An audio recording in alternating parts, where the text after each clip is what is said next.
स्वागत है आप सभी का एनसीईआरटी की सुपर शॉर्ट सीरीज में। तो आज के शॉर्ट में हम पढ़ने वाले हैं सेल से रिलेटेड इंपॉर्टेंट फैक्ट। सबसे पहले हम जानेंगे कि कोशिका यानी कि सेल की खोज किसने की थी। तो याद रखना, एक महान वैज्ञानिक थे जिनका नाम है रॉबर्ट हुक। इन्होंने क्या है, सबसे पहले सेल की खोज की थी। ठीक है, अब बात आती है कि जो रॉबर्ट हुक है उन्होंने सबसे पहले जो कोशिका है वो देखी कहाँ पे थी। तो देखिए, जो रॉबर्ट हुक है उन्होंने कॉर्क में क्या है, कोशिका की खोज की थी। भाई कॉर्क क्या होता है?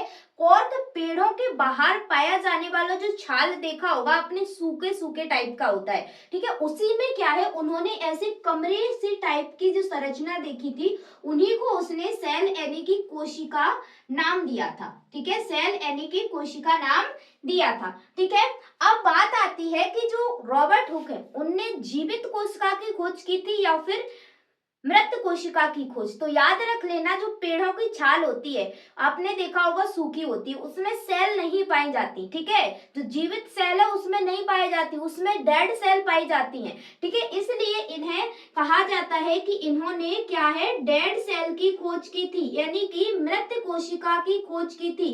जीवित कोशिका की खोज इन्होंने नहीं की थी। ठीक है, और इसलिए क्या है, ये हमारे शरीर की सबसे, ठीक है, छोटी संरचनात्मक व क्रियात्मक इकाई है, यानी कि स्ट्रक्चरल यानी संरचनात्मक, क्रियात्मक यानी फंक्शनल यूनिट है, सबसे छोटी, स्मॉलेस्ट।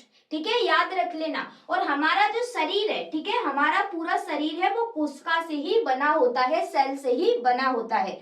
इसलिए ऐसे समझिए, जैसे एक ईंटों से कमरा बनता है वैसे ही सेल से क्या बनता है, हमारा पूरा शरीर बनता है। ठीक है, याद रख लेना। ठीक है, तो आई होप आप सभी लोगों को आज की NCERT super short series amazing लगी होगी। तो मिलते हैं नेक्स्ट सुपर शॉर्ट में। अगर चैनल पर नए हैं तो चैनल को जरूर से सब्सक्राइब कर लीजिएगा। Bye bye.